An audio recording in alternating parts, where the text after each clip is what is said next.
We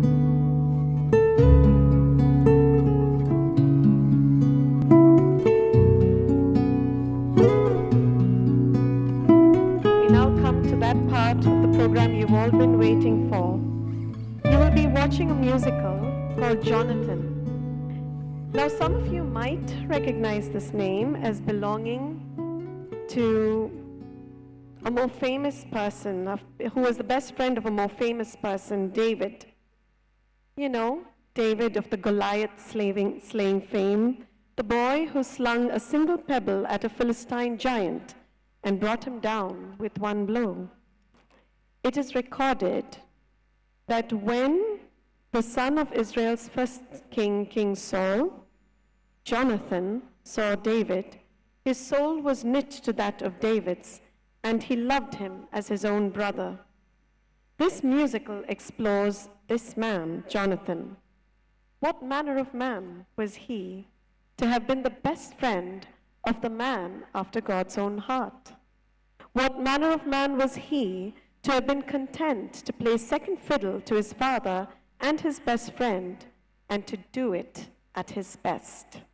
What manner of man was he, a man of pure, unadulterated love and loyalty to father, friend, and country? Today's musical explores this behind-the-scenes man. Ladies and gentlemen, Christwood presents to you Jonathan.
We are doomed. We are forsaken. The armies of the Philistines have overtaken us. What can we do with mere pickaxes? Is this even a weapon? How much longer must we endure this? They come at us like grains of sand, casting a whirling storm at us, so that we are stifled.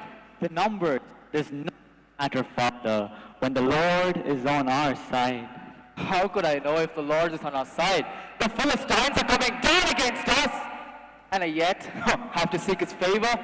Is this what to it? Is it? Wait, where's Samuel the prophet? He said he will be here to give a peace offering to the Lord. Where is he? It has been 7 days.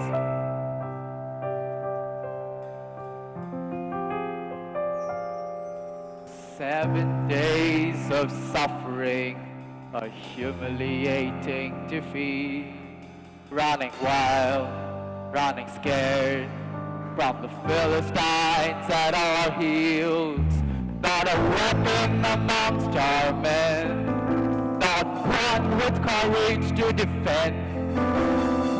7 days of suffering, how long can we contend? When our men all scattered round the countryside and dead.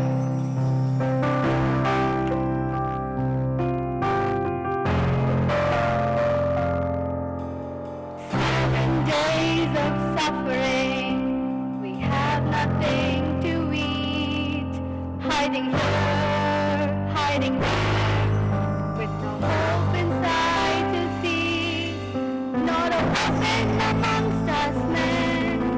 How do we fight to defend? 7 days of suffering, how long can we still spend? Not knowing what the future holds until the very end.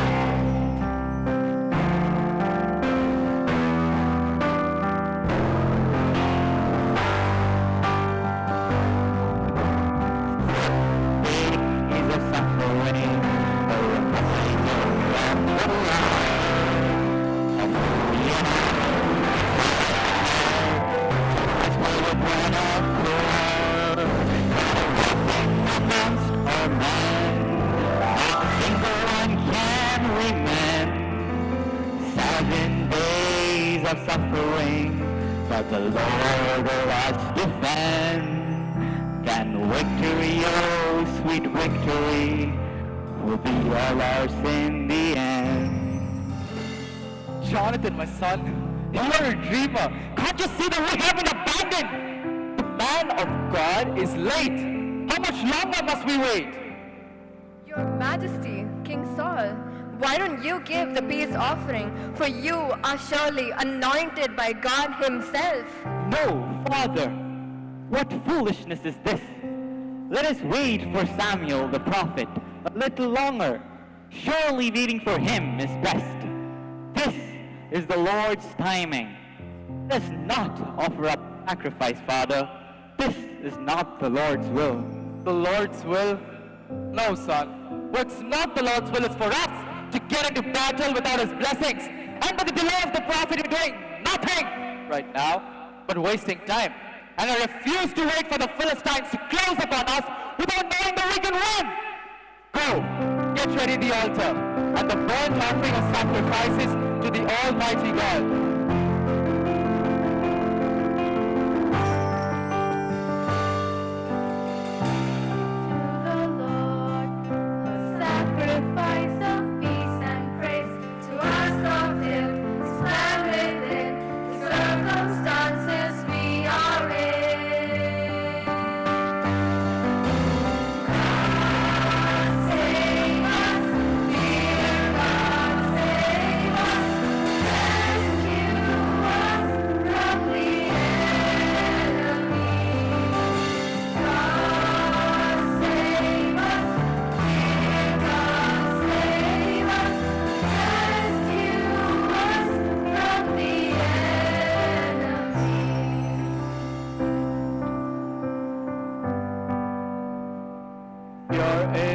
Sacrifice, our offering of peace and praise. Hear us, Lord, and answer this. Can we the Philistines dismiss? God save us, dear God save us, rescue us from the enemy. God save us, dear God save us, rescue us from the enemy. God save us, dear God save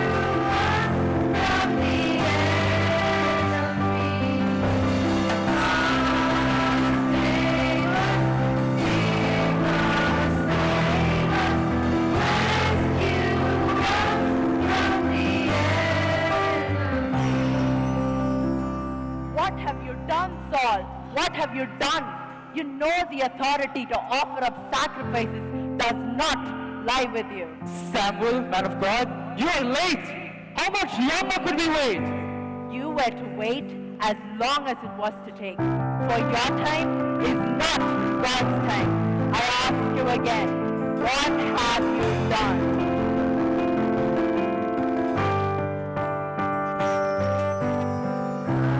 God save us, dear God save us, rescue us from the enemy. God save us, dear God save us, rescue us from the enemy. Saul, son of Kish, does the Lord take greater delight in burnt offerings and sacrifices than in obeying the voice of the Lord? Behold, to obey is better than to sacrifice, and to listen than the fat of rams. For rebellion is as the sin of witchcraft, and stubbornness is as iniquity and idolatry. Because you have rejected the word of the Lord, he also has rejected you as king. What? What do you mean? God has chosen to anoint another whose heart is after his own heart. Neither Jonathan, your eldest, nor any of your other sons will carry on the kingly inheritance because of your disobedience to the Lord's commands. Father, I should have listened to you, my son. You pick yourself up now for the sake of the people. I am sorry, my son, for I have lost you a kingdom. Right, not yours to give me, Father. The Lord gives and the Lord takes away. That is the right manner of things. I am, however, still the prince of this nation and your right hand, Father. So, right of enemies to contend with.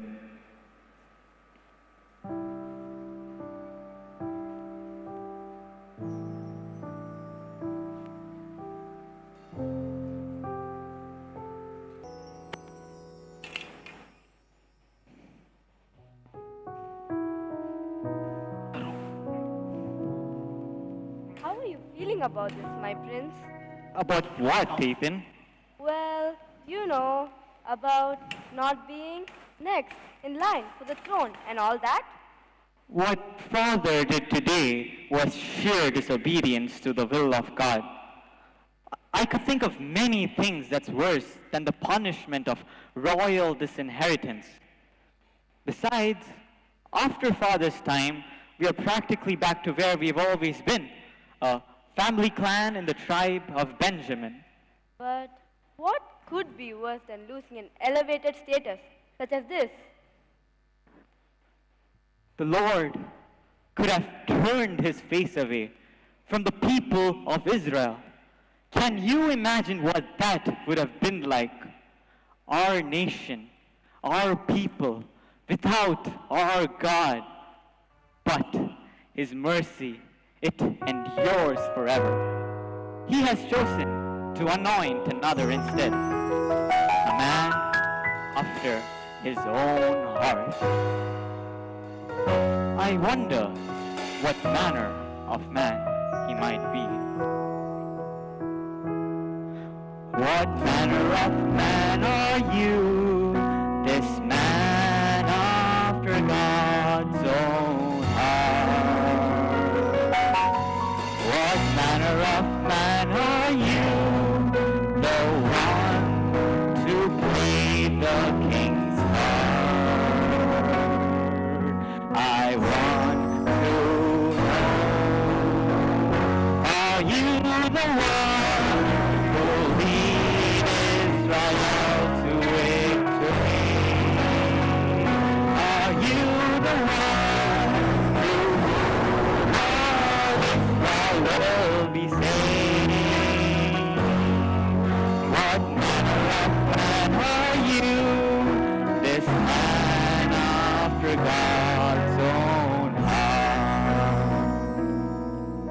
You must be brave and loyal and kind, just like you, Master. Do you think I'm these things, Ethan? But I can tell you this though, my heart, it is filled with the desire to serve the Lord.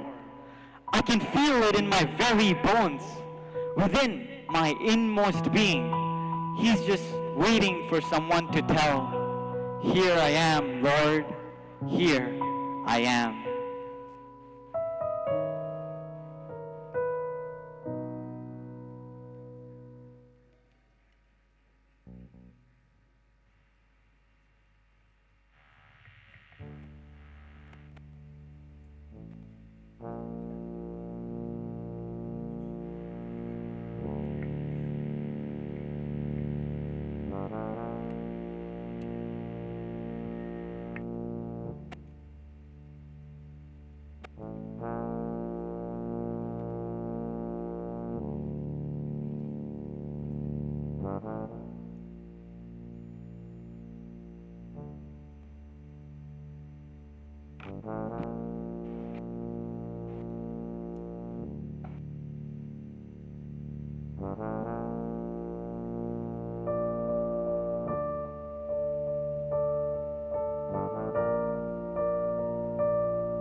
State your business.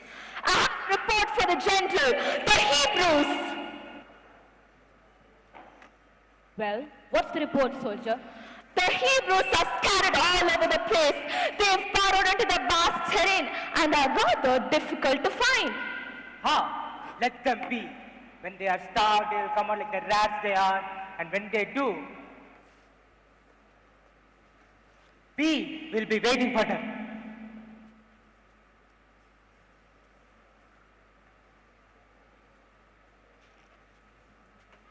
It is dawn. Time to gather the troops. You heard, General Qatar. Gather the troops.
Philistines look formidable, Master Jonathan.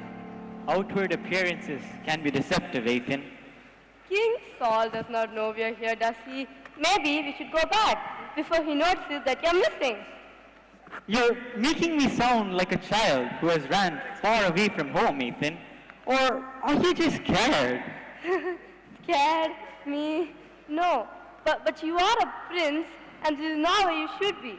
You should be at your father's side. I'm exactly where I need to be, lad. This is it, Ethan. This is the moment when we know whether our Lord will deliver the enemy into our hands. How, Master? We will go over to the garrisons of the Philistines.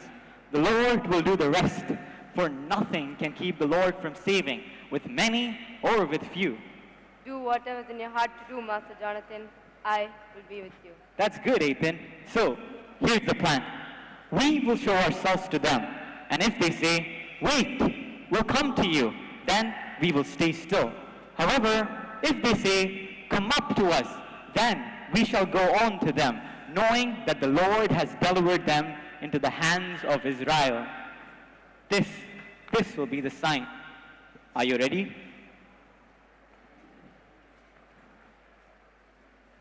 They still look formidable, Master. Just follow me. Good morning, men. Hey, look! Over there! Aren't those a couple of those Hebrew rats? Yeah, those pathetic creatures are coming out of their holes like the general said they would. Let's call them up. Hello there. Come up here and we will show you something. Yes, yes. Come up into this high place and breathe in the smell of victory. It smells so sweet. Come up after me, Ethan. The Lord has delivered them into the hands of Israel this day.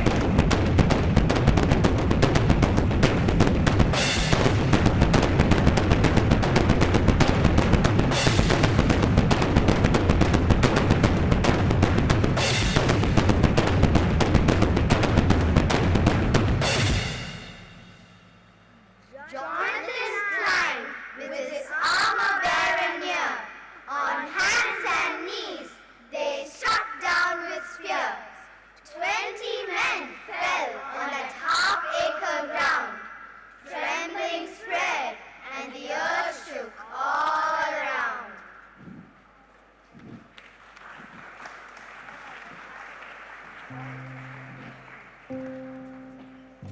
Is this the man who eats any food until evening before I have taken vengeance on my enemies?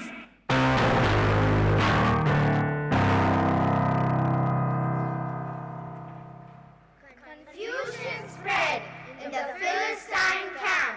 Saul and his men pursued with might and stamp. In delirious victory, his rash oath did flow, burdening his people with a heavy woe. Take this, keep it.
That only this morning morning, we were cowering out of sight of the giant Philistines. Aye, when the earth quaked, I thought it was the end of the world, but it turns out the Lord is winning the battle and our Prince Jonathan was in the midst of it. Oh, noble Prince Jonathan. Ha! I will never forget the look on the king's face when he called for the roll call and we discovered that the prince and his armor bearer were missing. If only he had an ounce of the good sense the prince has for the people and the passion he holds for the Lord. Shh! You speak treason. Be careful. What do you mean? It's just you. Besides, what is this ridiculous oath the king has all bound us in? I could eat a whole goat right now.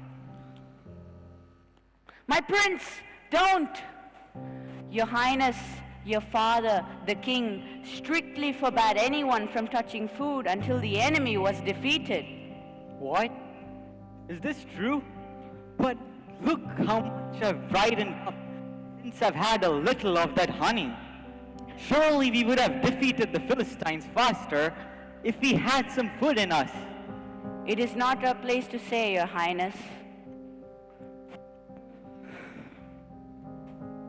We must go, your Highness.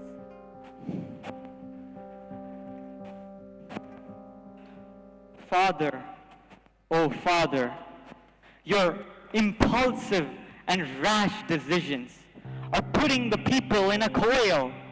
Why can't you see that? Now look how you have troubled the land and the people with this rash oath of yours. Oh Lord, I cry out to you, please have mercy on my father and our people. There you are, Master Jonathan. I thought I'd lost you. No, Ethan, as you can see, you haven't. Let's move on. I must find the king now.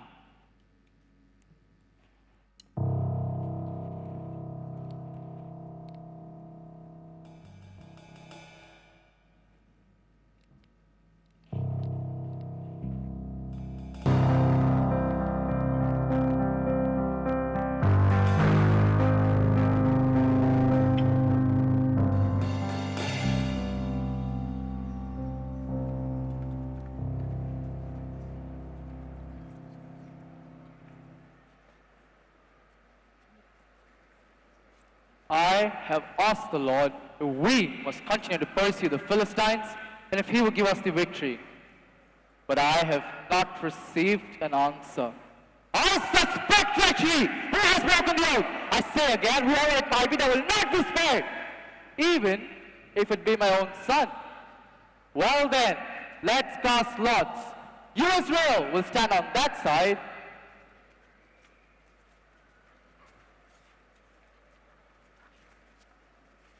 My son and I will stand here. Come, Jonathan. Cast the lots. Urim be for me and my son, and Thummim for the rest of Israel. Yes, Your Majesty.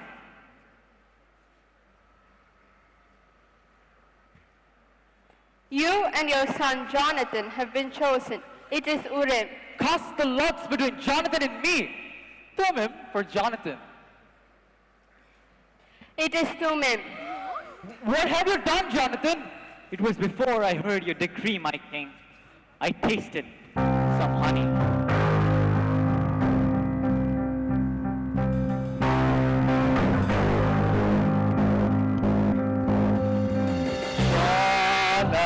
Jonathan, my son, my son.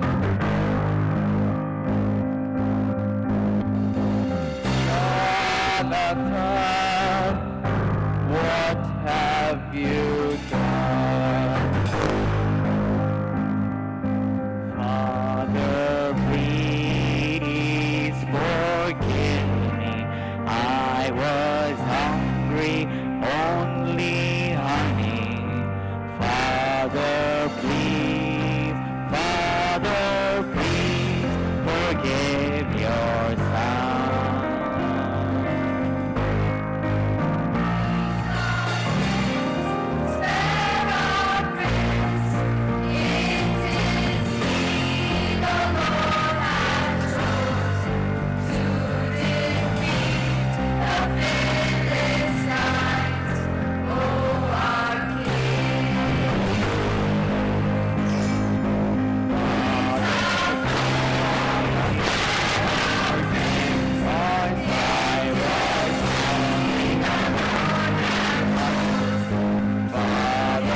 defeated the Philistines. Oh, our king, spare our prince. You cannot kill him. Spare our prince. We will not allow one hair upon his head to be touched. Spare our prince. Spare our prince. Spare our prince. The people have spoken, Jonathan. Consider your life spared. Indeed, you are a filial son and a noble prince. Long live King Saul! Long live our Prince Jonathan! Long live King Saul! Long live our Prince Jonathan! Named David, once a shepherd boy, with strength in the Lord, his heart full of joy. He faced Goliath, a giant Philistine known, and defeated him swiftly with a single stone. Praised by Saul for his valor and might, David's fame spread wide, a glorious sight. But soon his renown surpassed the king's own. A hero beloved, in Israel he shone.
You have done well.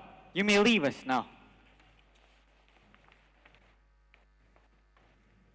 Father, what is it? Didn't you hear them? Out in the streets, they're all singing and shouting. Saul has slain his thousands, and David his 10,000s. How dare they, that little upstart? No, Father, remember, this upstart was the only one who had the courage to stand up for the name of the Lord and fight against the Philistine giant Goliath. 40 days, Father, we struggled to send our own champion. Then David showed up. How can I forget? Then there was I know, we all fought the battle. But then they claim that he has killed 10,000s. And just thousands for me. Me, their king. Oh, what next? Will the boy have the whole kingdom too? Well, the prophet said,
How is your father, Jonathan?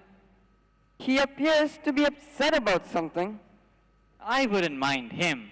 He will calm down soon, for he loves you like a son. You are only saying that because you love me as your own brother. You even give me your own hand-me-downs. Aye, isn't that a sign? But you are, David, my brother.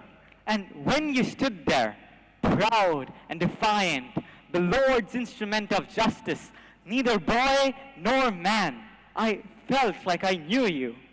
And when you told Father that you were the son of Jesse the Bethlehemite, something incredible happened. Even now, I can feel like my soul is knit explicably with yours.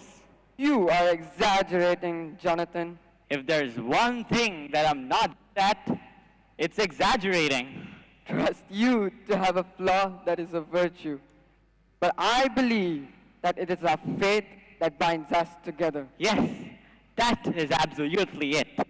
When Samuel, the man of God, first told about the one who would rule Israel, I wondered about you. Well, not you, since I didn't know you back then, but I wondered.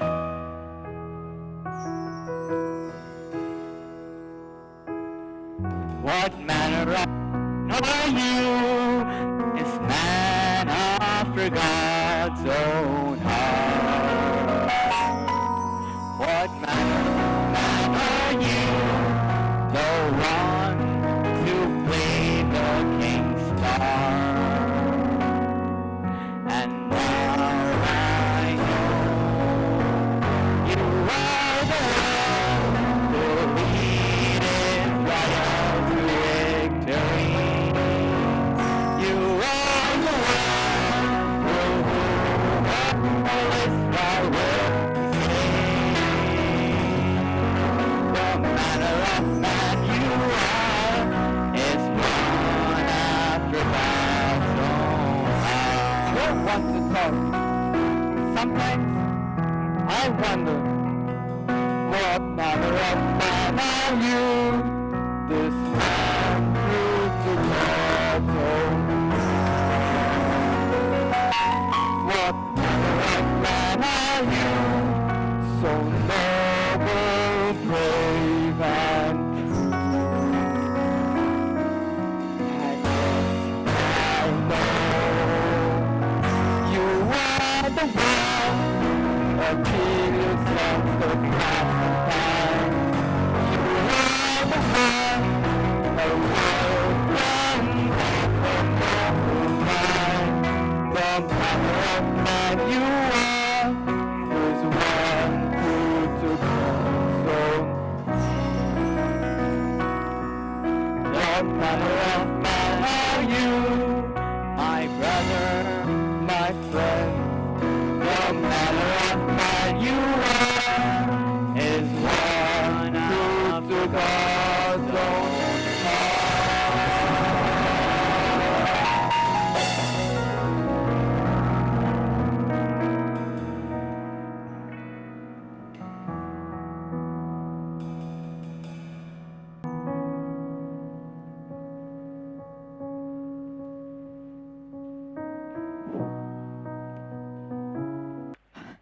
What have I done?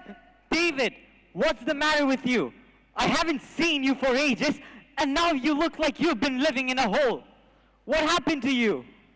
Tell me, my brother, what have I done against your father that he seeks to kill me? What are you talking about?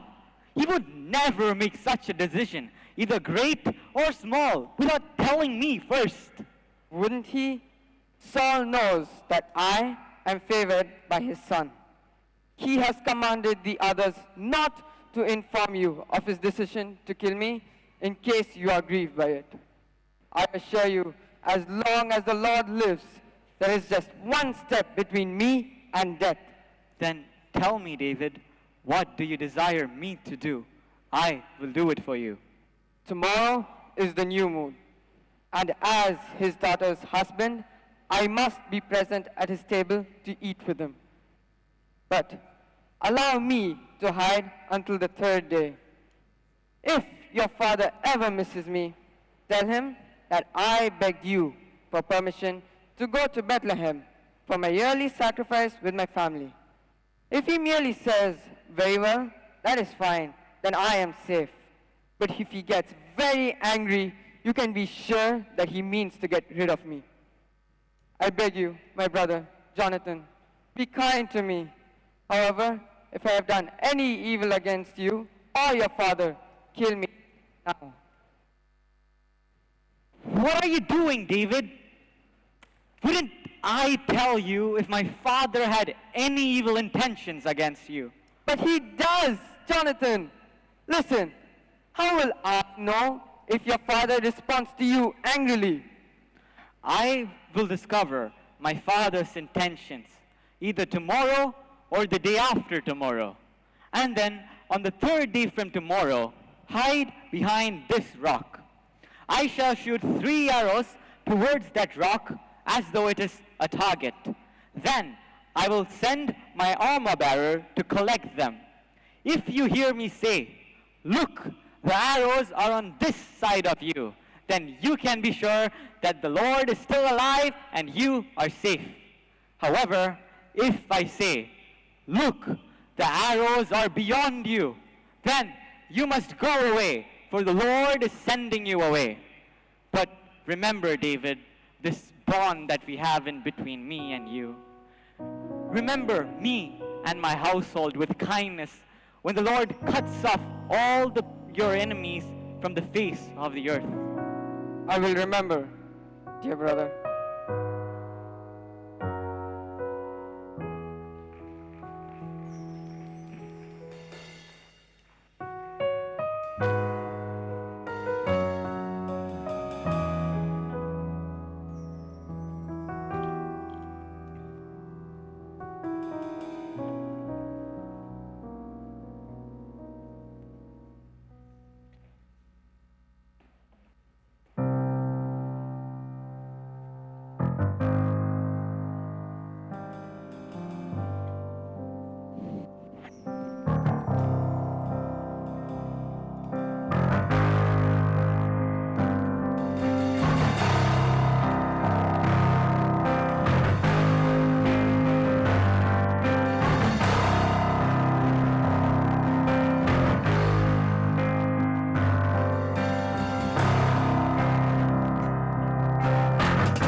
Why has that son of Jesse not come to eat at the feast, neither yesterday nor today?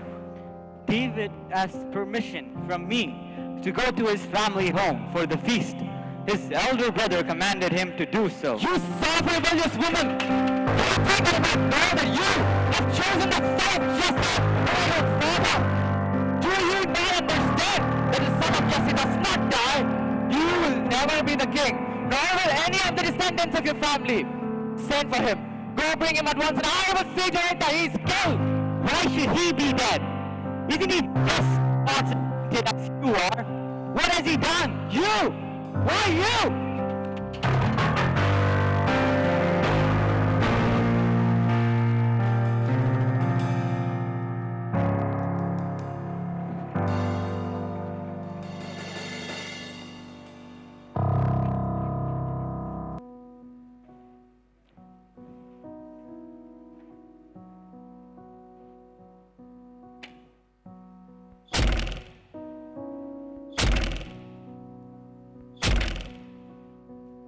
Go on, lad. Pick those arrows from me. Those arrows are beyond you.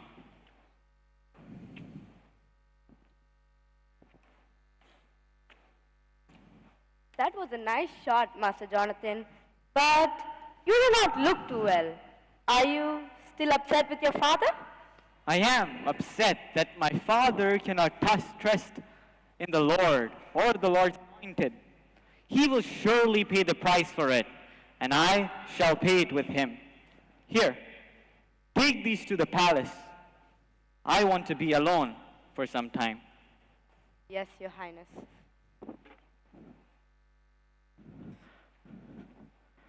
You must hurry. You haven't much time. Why do I get this feeling that this is the last time we ever see each other? Go in peace, David, for we have sworn that the Lord stands in between me and you, and that your descendants are mine. Farewell, my friend. Farewell, my brother.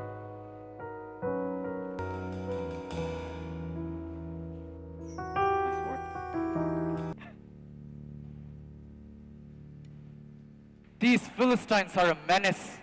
We need to wipe them out once and for all. But we are outnumbered, Father, by too many. We will be defeated.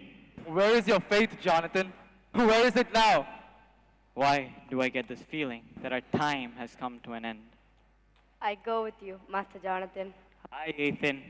Just like those years ago when the Lord gave us victory over the same enemy. To battle, sons of Israel! Charge!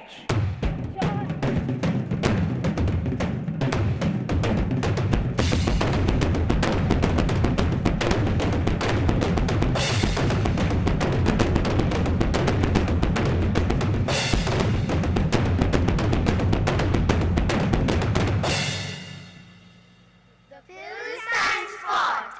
Israel fled in fright. Men slain in Gilboa, a tragic night. Saul and his sons fell in the fierce fight. By their own swords, they ended their plight. Jonathan stood brave. In battle he fell. A prince struck down where shadows dwell.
Just for you, my brother, Jonathan. You have been very good to me.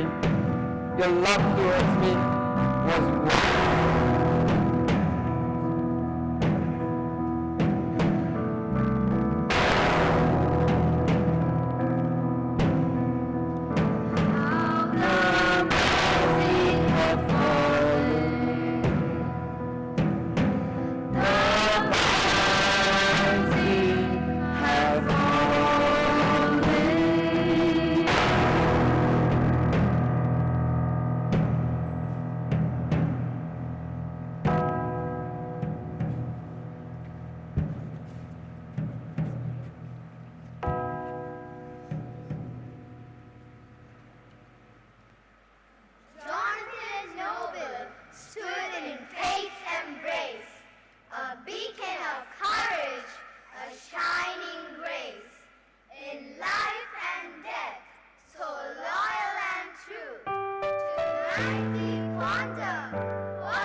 We thank God.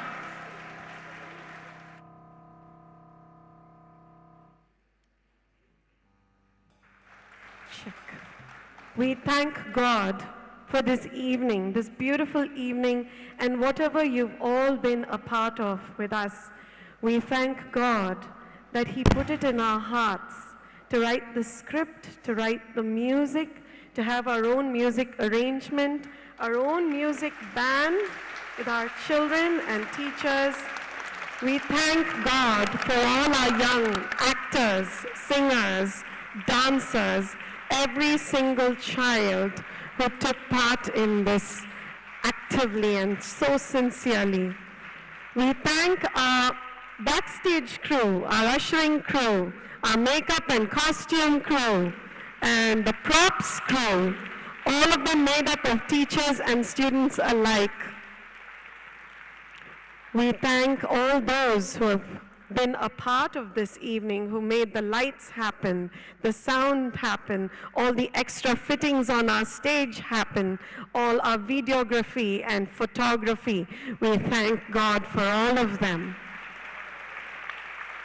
We thank God for every single person who has contributed to this event in so many little ways that have mattered greatly. And dear parents, I think you recognized your work on the stage, didn't you?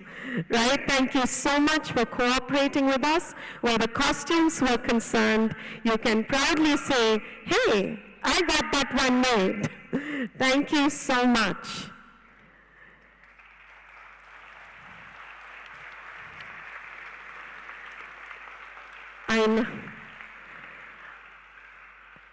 God has been really good, and it has been a beautiful journey, a tough one in some ways, but we have enjoyed every bit of it. And the children gave their best. I told them, this is going to be the last time you're going to be on stage, and they gave it their all. Can we give them one more big hand, please? Yes. Children, that's for you.